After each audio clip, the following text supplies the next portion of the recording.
조국이 오늘 또 기자회견을 했습니다. 이것도 조국 참 입만 열면 도대체 이 사람은 왜 이러는지 모르겠어요. 제가 볼 때는 그 유인태 전 의원이 조국은 정치하면 안 된다 뭐 이런 얘기를 했는데 야 이게 지금 그 유인태 전 의원하고 저하고 생각이 비슷한 적이 많지가 않은데 그 유인태 전 의원이 조국은 정치하지 말고 그냥 저기 강남 좌파라 해라 뭐 이런 얘기를 방송에 나와서 지난주에 한 적이 있어요. 근데 저는 진짜 전적으로 동의를 해요. 조국은 진짜 정치하면 안 되는 사람이에요. 그리고 정치 지능이 거의 금치산자 수준이라고 봐요. 뭐 다른 지능은 높을 수 있어요. 뭐 예컨대 법률 지능 뭐 그런 게 있을 수 있잖아. 어쨌건 뭐 서울대 법대를 10대 때 들어간 사람이니까 머리가 좋은 사람은 좋은 사람이지. 근데 무슨 한쪽으로 지능이 발달했다고 해서 내가 법률적으로 지식이 많다고 해가지고 정치를 잘하는 건 아니에요. 그죠? 예컨대 내가 뭐 의학 지식이 높다고 해가지고 정치를 잘하는 건 아니잖아. 정치하고는 또 별개 문제잖아. 이런 거랑 비슷한 거야. 내가 축구를 잘한다고 해서 야구를 잘하는 건 아니잖아요. 그죠? 뭐 내가 야구를 잘하니까 농구도 잘하는 건 아니잖아. 근데 많은 분들이 착각을 하는 게 정치와 어떤 특정 분야에서 특출한 능력이 있는 것과는 꼭 그게 비례한다라고 볼 수가 없어요. 근데 서울대 법대 나왔으니까 똑똑하니까 정치를 잘할 거야. 근데 한번 보세요. 대한민국 정치인들은 이거 좀 희한한 일이지만 학력이 낮을수록 정치를 잘해요. 그러지 않나요? 그러니까 그 학력이 낮다 이건 아니지만 하여튼 뭐 그저 학력으로 표현해야지. 지금 여러분들이 이재명 대통령님 빼고 이재명 대통령님은 현직이니까 대한민국 대통령 중에 지금까지 이재명 대통령을 제외하고 제일 정치를 잘하신 분이 누굽니까? 여러분들이 볼 때 1위 대한민국 대통령 중에 이분이 제일 정치를 잘했다. 한 분만 꼽아보세요. 누구예요? 이거 답이 거의 정답이 다 정해져 있는 건데 역대 대한민국 대통령 중에서 이분이 정치를 제일 잘했다 라고 여러분들이 인정하시는 분 누굽니까? 뭐 쫙 올라오잖아. 그냥 뭐 김대중 노무현 김대중 아니면 노무현이잖아요. 그 대부분 이제 김대중이고 그 다음에 노무현이야. 근데 김대중 전 대통령 고졸, 노무현 전 대통령 고졸. 그 다음에 그나마 학력이 제일 높았던 사람이 문재인이에요. 민주당 대통령 중에서는 학력이 가장 높았던 사람이 문재인이야. 그 문재인 대졸. 그 문재인만 욕먹어. 고졸들은 욕 안 먹잖아요. 적어도 민주당 진영 내에서는, 민주당 안에서는 고졸 대통령들은 욕을 안 먹어. 그런데 유일한 대졸 대통령인, 문재인만 욕먹어요. 그러니까 학력이, 이게 역설적으로, 이게 뭐 우연일 수도 있지만은, 아니, 역설적으로 학력이 높을수록 욕먹는 거야. 그렇잖아. 아니, 그리고 역대 대통령 중에 제일 한심한 대통령은 누굽니까? 역대 최악의 대통령, 여러분. 꼽아보세요. 지금 일단 고졸이 제일 잘했고, 대한민국 대통령 중에 고졸이 제일 잘한 거예요. 김대중, 노무현. 둘 다 고졸이니까. 고졸이 제일 잘했고, 민주당 대통령 중엔 유일한 대졸이었던 문재인이 제일 못했고, 이걸 뭐 결론이 난 문제고. 그 다음에 그러면은, 역대 최악의 대통령은 누구냐? 이것도 답이 정해져 있잖아. 윤석열이잖아. 윤석열. 그 윤석열 서울대 법대. 그 역대 제일 잘한 대통령은 김대중 대통령인데 고졸. 역대 최악의 대통령은 윤석열인데 서울대 법대. 그러니까 제 말이 맞는 거지. 학력이 높을수록 정치는 잘못한다. 그게 왜 그럴까요, 여러분? 저는 이게 우연이 아니라고 봐요. 학력이 높을수록 정치를 못할 가능성이 높아지는 이유가 뭘까요? 왜 고졸 대통령일수록 더 정치를 잘하고 고졸이 더 잘하고 서울 법대가 왜 더 정치를 못할까요? 정치의 본질이 국민과의 공감이기 때문에 그래요. 머리 좋은 사람이 정치를 하는 게 아니에요. 공감 능력이 뛰어난 사람이 정치를 하는 겁니다. 정치의 본질은 국민과의 공감을 통해서 국민들이 원하는 바를 이뤄내는 게 정치의 본질이에요. 그게 이제 국민주권 민주주의라고 얘기를 하잖아요. 그래서 자 정치를 잘하려면은 그 공부를 잘하는 게 아니라 공감을 잘해야 되는 거예요. 공감 능력이 뛰어나야 돼.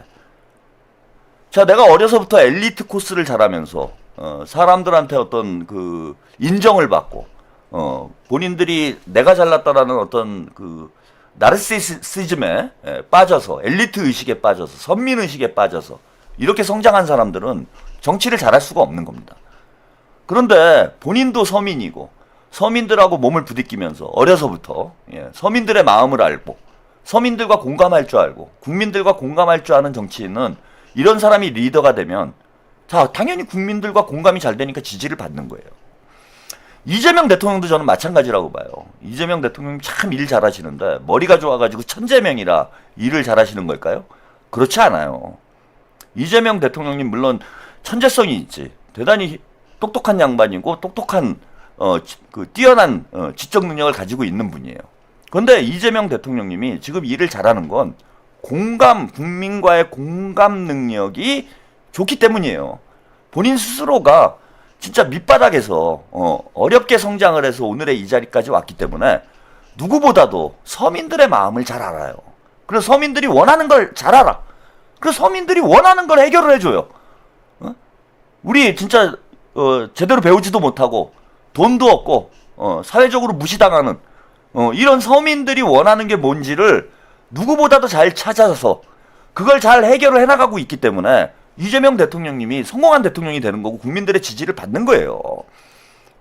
그래서 학력이 꼭 낮아야 저는 뭐 정치를 잘할 수 있다. 그건 아닌데 적어도 내가 학력이 높건 낮건 간에 대중들과 국민들과 공감할 수 있는 능력이 없는 사람은 그런 사람은 정치를 하면 안 된다는 거야. 그래서 서울대 법대 엘리트들 서울대 애들이 정치를 하면 문제가 생기는 거예요. 서울대 이 출신들은 본인들을 특별한 존재로 생각하면서 자라왔어. 본인들이 특별하다는 우월의식을 가지고 있어요. 그래서 내가 훌륭하기 때문에 나는 사람들을 이끌어야 돼 이런 생각을 가지고 있어요. 그래서 정치를 잘할 수가 없는 거지. 서울대 출신들이. 그게 꼭 윤석열만 그렇습니까? 윤석열. 아까 말씀드린 조국도 마찬가지예요. 최강욱이 보세요. 공감을 못하잖아. 사람들이 왜 화내는지를 몰라요. 최강욱이도 제가 가만히 보면은 이 정도 사람들이 화를 내면은 한번 생각을 해봐야 돼요. 아, 내가 틀렸나? 한번 생각을 해봐야 되잖아. 그 유시민도 마찬가지예요. 유시민도 이 정도로 사람들이 화를 내면은 아, 그래 내가 똑똑하긴 하지만 내가 뭐 좀 생각을 잘못한 게 있지 않을까라고 성찰을 해봐야 되는 거야. 성찰을 해보고 잘못한 게 있으면 반성을 해야 되는 거예요. 근데 유시민 보세요. 그 대형 사고 뭐 우리 입장에서 고마운 일이지, 그지? 유시민이 이제 우리 그 유실금이 합당을 막은 저는 1등 공신이라고 생각해서 뭐 우리 유실금 선생을 뭐 그닥 비난하고 싶진 않은데 근데 아무튼 본인들이 원하는 방향으로 사태가 흘러가지 않은 거잖아. 그래서 사람들이 막 화가 났잖아. 유실금에 대해서. 그럼 생각을 해봐야 되잖아요. 근데 지난번 뭐 낚시 유튜브 방송하는데 보세요. 뭐라고 그러는지. 나중에 결국은 유시민과 김어준이 오를 것이다. 시간이 지나면. 이런 게 엘리트 의식이에요. 아, 내가 맞아도 다수가 이게 아니라고 막 얘기를 해. 집단 지성이 이건 아니야. 적어도 뭐 국민의 절반 정도가 얘 이건 아니야. 그러면 아, 내가 좀 잘못 생각했나? 한번 생각을 해보는 게 정상적인 사람의 사고 방식이야. 근데 내가 곧 진리고 나는 무조건 옳고. 예? 근데 저 무지랭이들이 그 유시민이 그렇게 생각하는 거 아니에요? 저 무지랭이들 아유 저 팬덤 정치에 포로가 돼가지고 그냥 저 팬클럽 수준의 저 무식한 대중들이 나의 큰 뜻을 이해를 못하고 나를 조털레유라고 약올리고 유실금이라고 약올리고 조롱을 하고 댓글 부대가 와가지고 조털레유라고 비난을 하고 댓글 부대가 유실금이라고 조롱을 하고 저 새끼는 저거 국정원에서 보낸 놈일 거야. 저거 최한욱 저거는 국정원에서 키워가지고 뒷돈을 엄청나게 받을 거야. 이런 식으로 생각을 한다니까. 이런 식으로 자기들을 합리화시키는 거예요. 그러니까 안 되는 거예요, 걔네들은. 안 되는 겁니다. 뭐 조국 얘기를 하다가 제가 그런 말씀 드렸는데 조국도 지금 지지율이 이 정도 떨어지고 지금 대중들이 이 정도 비난을 하고 합당 과정에서 민주당 지지층들이 대단히 화를 내고 그 조국에 대해서 막 비난을 하고 이런 일이 벌어지면 자기를 먼저 돌아봐야 돼요. 아, 내가 뭘 잘못한 게 없을까? 내가 정치를 잘못했나? 근데 지금도 반성이라고는 눈꼽만치도 찾아볼 수가 없어요. 그리고 자기를 비난하는 사람들을 같이 공격하기 바빠. 어디가 모자라도 크게 모자란 사람이지. 자, 그래서 이제는 송영길 대표하고 송영길 당원이 민주당 당대표가 될 가능성이 있음에도 불구하고 이제는 송영길과 싸우고 있어요. 참 이해가 안 되죠. 자, 조국이 오늘 또 무슨 개소리를 했는지 이거 좀 잠깐 들어보시고 가겠습니다. 조국혁신당 대표가 더불어민주당 내 합당 반대파를 겨냥해 연대의 전제는 상대에 대한 존중이라며 저열한 공격이 계속된다면 연대도 어려울 것이라고 경고했습니다. 조 대표는 오늘 국회에서 열린 창당 2주년 기자간담회에서 정청래 대표의 통합 제안 이후 자신과 당을 향해 쏟아진 민주당 내 비판을 두고 이같이 말했습니다. 특히 송영길 전 민주당 대표의 호남에서 이삭 죽기 말고 영남으로 가라는 발언에 대해 강하게 반박했습니다. 조국혁신당의 호남 출마자들이 어떻게 이삭입니까? 모욕과 폄훼를 멈추십시오. 조국혁신당 후보들은 지난 총선 시기 송영길 전 대표께서 손을 잡으셨던 극우 인사 변희재, 최대집 씨보다 훨씬 훌륭한 사람들입니다. 이어 민주당 내에서 토지 공개념을 빨갱이 정책이라 비방하는 등 색깔론까지 등장한 점을 언급하며 이를 저열한 공격이라고 질타했습니다. 연대의 전제는 상대에 대한 존중입니다. 지난번 민주당 정청래 대표님의 전격적 합당 제안 후 민주당 내 합당 반대파 인사들이 저와 조국혁신당에 대하여 무차별 공격을 했습니다. 토지 공개념이 빨갱이 정책이라는 터무니없는 색깔론 비방도 있었습니다. 이런 부류의 저열한 공격이 또 벌어진다면 연대도 어려울 것입니다. 조 대표는 지방선거에서 호남은 경쟁, 그 외 지역은 연대라는 기존 입장을 재확인하며 연대의 전제는 무엇보다 상호 존중이라고 강조했습니다. 자, 이제 오늘 조국이 기자회견을 하면서요. 송영길 대표가 지금 조국을 좀 많이 저격을 하고 있죠. 오늘도 뭐 오마이뉴스인가 방송에 출연해가지고 뭐 10분 이상 조국당에 대해서 왜 부산에 못 나가냐, 왜 고향에 못 나가냐, 나 같으면 고향에 나가겠다. 고향에 못 나가는, 고향에 선거를 못 나가는 사람이 어떻게 정치를 하느냐, 막 이러면서 세게 얘기를 하시더라고. 그래서 송영길 대표는 나라면 고향에 나가겠다. 근데 송영길 대표의 고향은 전남 고흥이죠. 저 같아도 고향에 나가죠. 아, 이거 송영길 대표님이 이게 참 영악한 건지 교활한 건지, 그 고향의 약점을 공격을 해가지고 조국의 아픈 데를 막 자극을 하더라고. 근데 이제 송영길 대표가 왜 조국을 공격하는지를 조국은 모른다라는 저는 생각이 들었어요. 공격하는 이유는 뭐냐면 조국당이 호남에서 지지율이 많이 나오잖아요. 그리고 조국이 군산으로 출마할 가능성이 지금 높다, 이런 얘기가 나오잖아. 그 송영길이 그 호남 출신이고, 어쨌건 지금 호남 쪽에서 송영길 대표에 대한 그 소나무당 할 때는 사실 기대보다는 지지율이 많이 나오진 않았어요. 근데도 뭐 꽤 나왔습니다. 본인이 옥중에서 출마를 했음에도 불구하고 송영길 대표 지지율이 꽤 나왔고, 광주에 출마를 했을 때, 만약에 옥중이 아니었다라면은 저는 송영길 대표가 당선 가능성도 있었다고 봐요. 지금 호남을 대표하는 정치인이 송영길이야. 그리고 송영길 대표도 어쨌건 이제 5선, 6선을 내다보는 의원이고 큰 꿈이 있겠죠. 정치인은 누구나 큰 꿈이 있어요. 누구나 있는 거야, 그거는. 그 꿈 자체를 저는 뭐라고 하는 게 아닙니다. 뭐 조국도 뭐 대권에 꿈은 누구나 꿀 수 있는 거 아니에요. 저도 뭐 대통령 되지 말라는 법이 있습니까? 아니, 꿈은 꿀 수 있는 거 아니야. 나도 대권에 대한 저도 욕망이 있어요. 민주당 그 대선 후보로 대선 출마를 내가 2030년에 해야 되겠다. 이런 꿈은 안 꿔요, 저는. 아니, 조국이 그걸 가지고 우리가 비난할 건 아니지. 그잖아. 뭐 조국이 왜 꿈을 꿀 자유도 없습니까? 대통령 꿈 얼마든지 꿀 수 있는 거예요. 그리고 정청래도 마찬가지지. 머슴 출신이라고, 머슴이라고 뭐 대통령 되지 말라는 법이 있습니까? 꿈은 꿀 수 있는 거야. 그리고 정청래도 꿈을 꾸고 조국도 꿈을 꾸라 이거예요. 그 대신 국민들의 선택을 받아야지 정치적 야료를 부리면 안 된다라는 거야, 저는. 그지? 뭐 합당을 해가지고 표 계산을 해서 합당을 해서 당대표 연임을 하겠다. 조국하고 합당을 하면은 민주당 친문들 표가 늘어나니까 그걸 가지고 내가 당대표 연임해야지. 그 다음에 조국이가 대권 후보가 되고 뭐 이런 거 장난질을 하지 말라고. 정상적으로 본인들이 열심히 노력을 해서 국민들의 인정을 받아가지고 대통령 대선 후보로 부각되는 걸 그걸 누가 뭐라고 비난을 합니까? 조국이 정치 잘한다 이런 인정을 받아가지고 난 대선 후보가 될 거야 이걸 뭐 누가 얘기를 합니까? 욕을 안 해요. 근데 장난질을 치니까 지금 비난을 하는 거야. 뭐 합당을 하느니 뭐 1인 1표제를 하느니 그 다음에 김어준을 끼고 털레반들 선동해가지고 장난질을 치고 이런 짓을 하니까 비난을 하는 거지. 조국이 대권 꿈을 꾼다고 해서 그걸 비난하지 않습니다. 저는 정청래도 마찬가지예요. 머슴이라고 대통령 되지 말라는 법이 어디 있습니까? 이 공화국에 민주공화국에 머슴을 차별하면 되겠습니까, 여러분? 문씨 집안 머슴이고 너는 하바리 출신이니까 너는 그냥 하찮은 문씨 집안 머슴 마당이나 쓸던 놈이 감히 네가 무슨 당대표를 하고 당대표를 연임을 하고 대권 후보를 꿈꾸냐? 이거는 차별이에요. 그러면 안 됩니다. 정청래도 꿈은 얼마든지 꿀 수 있어요. 그리고 뭐 김민석 총리도 꿈을 꿀 수 있는 거고 송영길 대표도 꿈을 꿀 수 있는 거죠.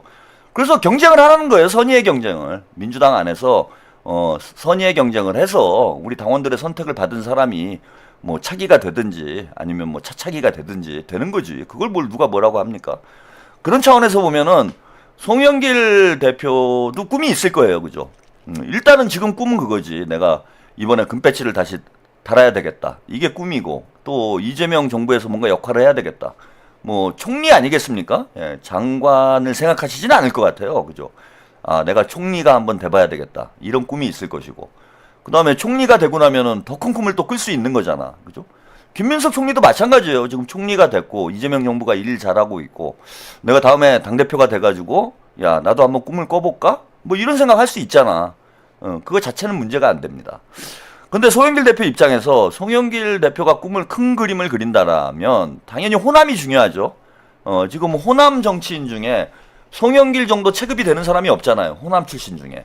그러니까 송영길 대표가 큰 그림을 그리려면은 호남에서 절대적인 압도적인 지지를 받아야 되고 또 호남 유권자들 우리 호남 당원들은 그런 약간 그 박탈감이 있어요. 김대중 대통령께서 민주당의 최초로 민주당이 집권을 하도록 그 민주정부의 시조세가 김대중 대통령이고 호남 출신 대통령이 최초로 정권 교체를 이뤄냈는데 그 뒤로는 이제 호남 정치인들이 민주당 안에서 또 민주당 당원들 중에 뭐 절반 가까이가 호남 또 당원들인데 호남에서 지금 대선 후보가 안 나오고 있잖아요. 호남 출신 중에. 그런 면에서 보면은 이제 호남 출신들, 호남 당원들은 호남 출신 정치인이 좀 잘 성장을 해서 대권에 한번 도전하는 그런 이제 꿈을 가질 수 있는 거죠. 그죠? 그게 이제 옳으냐 그르냐의 문제를 제가 말씀드리는 게 아니야. 그런 생각들을 가질 수 있다라는 거지. 그런 차원에서 보면은 이제 호남 지역 우리 당원들이나 유권자들은 송영길 대표에 대한 기대가 상당히 클 거예요. 근데 이제 문제가 뭐냐 하면은 조국이가 부산 사람이 지금 자꾸 호남에서 알을 깐다는 거야. 제가 족국이 정치라고 그러잖아요. 뻐꾸기 정치를 한다. 그리고 정청래랑 조국이 자꾸 호남에 와가지고 껄떡껄떡대고 거기다 알 까놓고 호남에 알 까놓고 그걸로 이제 본인들이 당대표가 되고 뭐 대선 후보가 되겠다. 그러니까 송영길 나와바리를 건드리는 거예요. 쉽게 말씀드리면. 조국이 송영길의 둥지에다 알을 까는 거잖아. 네? 조연아님 감사합니다. 송영길 대표의 입장에서 보면 송영길 둥지잖아요. 호남은. 내가 유일하게 지금 호남 출신 정치인 중에 가장 이제 비중 있는 정치인인데 나도 큰 꿈이 있는데 아니 내 둥지에다가 호남은 내 둥지인데 내 고향인데 여기 왜 자꾸 와가지고 족국이가 알을 까냐. 이게 이제 송영길 대표의 불만일 수 있다는 거지. 그러면 송영길 대표 입장에서는 족국이 알을 다 깨버려야 돼요. 본인이 앞으로 정치적으로 크기 위해서는 호남에다 그 까놓은 족국이 알을 그 다음에 정청래가 알 까놓은 거 이거 다 깨고 다녀야 돼. 송영길 입장에서 보면 이거 족국이 알이네 깨야지. 광주에 족국이 알이 있네 깨야지. 여기저기 돌아다니면서 족국이가 알 까놓은 거는 다 깨고 다녀야 돼. 그게 송영길이 해야 될 일이야. 그러니까 송영길 대표 입장에서 보면은 지금 조국을 견제할 수밖에 없는 거예요. 조국을 계속 때려야 되는 거야. 송영길은. 이거는 상당히 전략적인 행보인 거예요. 송영길 대표는 전략적으로 행보를 하고 있는 거야. 조국을 계속 공격을 해가지고 호남에 있는 족국의 알을 다 깨버리겠다. 그 다음에 호남에 있는 자신의 어떤 정치적 기반을 단단하게 다져야 되겠다. 이게 송영길의 전략이야. 그럼 조국의 전략은 어떻게 해야 됩니까? 여기 어떻게 대응을 해야 돼요? 같이 까? 예? 같이 앉아가지고 같이 깨고 있는 거야 지금. 족국이야를 지가 같이 깨고 있어 송영길이랑. 송영길이 아무리 비난을 해도 무시를 하거나 아니면은 호남 친화적인 행보를 해야 돼요. 제가 조국이 정치 지능이 모자라다는 게 이거야. 싸우면 안 된다 이거야. 쉽게 말씀을 드리면 호남에 계속 알을 까야 되잖아 조국 입장에서는. 그리고 당장 군산에 지금 출마를 해야 되는데 호남에서 상당한 영향력이 있는 송영길하고 나를 세워버리면 조국이 송영길하고 나를 세워버리면 호남 유권자들의 상당수가 송영길을 좋게 보는 사람들이 조국에 대해서 인식이 나빠질 거 아니에요 점점. 아니 이 정도 생각을 못하냐고 저는. 뭐 어디 서울대에서는 도대체 뭘 가르치는 거예요? 서울대 법대에서는 뭐 바보학을 가르쳐? 아니 멀쩡한 그 머리 좋은 애들 데려다가 바보로 만드는 데가 서울대 같아요 이쯤 되면은. 아니 이건 상식적 수준에서도 얼마든지 생각을 할 수 있는 얘기인데 문제인데 조국은 이걸 전혀 생각을 못한다는 거 이상할 정도로 어디가 모자른 거 아닙니까? 그 다음에 이제 두 번째 문제인데 자꾸 이제 송영길 대표가 조국당을 비난을 하니까 그리고 그 변희재 최대집 얘기 좋겠다 그래. 조국당 후보들은 변희재 최대집보다는 나아서 참 좋겠어요. 다행이네. 그리고 그거를 왜 저격을 해요? 그때 힘들 때 송영길 대표가 힘들 때 진짜 어렵게 도와준 사람들 민주당에서 다 외면했는데 변희재의 정치적 입장이야 우리하고 좀 다르다고 하더라도 변희재 대표나 그 최대집 그죠 의사나 이런 분들이 민주당이 외면할 때 송영길을 도왔던 사람들이잖아. 그런 사람들을 지금 막 끄집어내가지고 또 그 사상 검증하는 거지 그죠? 이념 논란을 만드는 거예요. 그걸로 송영길을 공격하면은 민주당 지지층들이 야 역시 조국은 선명하구나 이념적으로 상당히 투철한 사람이구나 변희재 같은 사람하고는 참 거리를 두는 그런 깨끗한 진보구나 그렇게 생각하겠습니까? 야 저는 진짜 치졸하구나 이렇게 되지. 치졸하게 송영길이 그 어려움을 겪던 시기에 소나무당 만들어가지고 어렵게 버티고 있던 시기에 민주당도 외면할 때 도와준 사람들을 끄집어내가지고 그것까지 공격을 하는구나. 참 조국은 진짜 찌질하다 인간이. 이렇게 인식이 되지. 야 조국 역시 선명한 사람이야. 야 조국 혁신당 후보들은 변희재하고 최대집보다 더 낫대. 와 그래? 그렇게 훌륭해? 와 변희재 최대집보다 훌륭한 사람들이 조국 혁신당 후보로 나온대? 그러니까 우리가 조국 혁신당을 밀어줘야 되겠구나. 이렇게 될까요 여러분? 어디가 모자라도 크게 모자란 거죠. 그리고 지금 자꾸 저런 얘기를 해요. 뭐 지난번에도 이현주 의원이 자꾸 우리를 공격하면 색깔론으로 우리가 합당을 할 수 없다. 뭐 이런 얘기를 했어. 그래서 저게 좀 무슨 개소리인가 제가 한번 말씀드리지 않았습니까? 그러면은 이현주가 계속 공격하라는 얘기잖아요. 아니 지금 이현주 의원들하고 뉴 이재명들은 조국당하고 합당하면 안 된다 지금 이렇게 계속 주장을 하고 있는 거야. 그럼에도 불구하고 자꾸 합당을 하려고 그래. 지방선거 이후에라도 합당을 하겠다라는 게 지금 조국당하고 정청래의 생각이란 말이에요. 그런데 이게 이제 지방선거 이후가 되면 합당을 어떻게 막아야 되는데 그 막을 방법이 뭘까? 그럼 고심 중이에요 지금. 어쨌건 지방선거가 끝나고 나면 이제 또 합당 이슈가 붙을 수 있는 상황이잖아. 그럼 이거 어떻게 해야 되지 고민을 하고 있는 와중에 그럼 이현주가 계속 조국을 공격하면 합당이 안 되는 거네? 이런 팁을 주는 거잖아. 오늘도 마찬가지예요. 자꾸 우리를 공격하면 우리 연대 못한다? 근데 민주당 당원들 특히 뉴 이재명들은 연대하지 마 이거야 지금. 합당하지 마 이거야. 그러니까 이게 무슨 얘기냐면 야 이 새끼야 너 조국 너 꺼져 이랬어 우리가. 야 조국 꺼져 너 문빠지 조국 꺼져 니네끼리 살아 막 이러고 있는 거야 지금 민주당 당원들이. 그러니까 조국이 와가지고 우리를 협박하는 거야. 너 자꾸 나보고 꺼지라고 그러면 나 꺼진다 이렇게 협박하는 거예요. 너 자꾸 꺼지라고 그래? 나 그럼 진짜 꺼진다. 이 꼴밖에 안 되잖아 지금. 우리는 조국 보고 야 꺼져 너 어디 민주당에 기어들어오려고 그래 조국이 꺼져라 막 그러고 난리를 치고 있어. 근데 조국이 지금 하는 얘기는 니들 자꾸 나한테 꺼지라고 그러면 나 꺼질 거야. 나 진짜 꺼진다. 완전히 꺼져버릴 거야. 이게 지금 아니 뭐가 좀 모자란 겁니까? 아니면 웃기려고 이러는 거예요? 그리고 오늘 SNS에 조국이 뭐 재밌는 영상을 하나 올려놔가지고 이거 보세요. 이게 무슨 나 이걸 뭐라고 얘기를 해야 될지 이게 소리가 잘 들릴지 모르겠는데 이 영상을 한번 보죠. 이 영상을 이제 그 올려놨어요. 뭐 홍보용으로 했겠죠.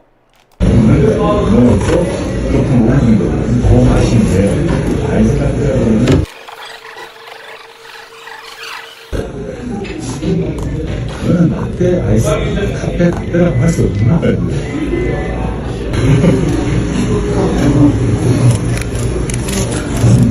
아이스 라떼라 하면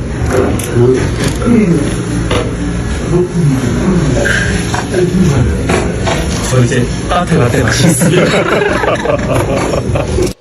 아이스 라떼는 왜 마셔? 아이스 아메리카노는 아이스 아메리카노는 따뜻하게 시원하잖아. 라떼 논쟁이 일어날 것 같은데. 그럼 아이스 아메리카노는 아이스 라떼는 진짜 에스프레소 쫙 넣어서 그렇게 먹는 거는 더 맛있는데 아이스 라떼는 저는 라떼, 아이스, 카페, 라떼라고 할 수 없구나.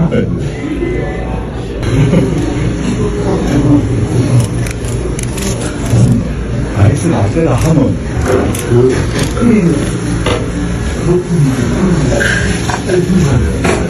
저 이제 따뜻한 라떼 마시겠습니다. 자, 이게 소리가 여러분들한테 잘 전달이 됐는지 모르겠는데 아무튼 뭐 대략 이런 얘기예요. 아이스 라떼를 먹겠다. 뭐 보좌관인지 누가 그런 얘기를 하니까 아, 그건 아니다. 아이스 라떼는 아니고 카페 라떼만이 진짜 진정한 라떼다. 네? 이거를 이제 설득을 해가지고 기어이 이제 이 카페 라떼를 먹겠다라는 답을 드러낸 거예요. 근데 아니 뭐 저런 일이 있을 수도 있죠. 저런 것도 사실은 이제 꼰대 짓이죠.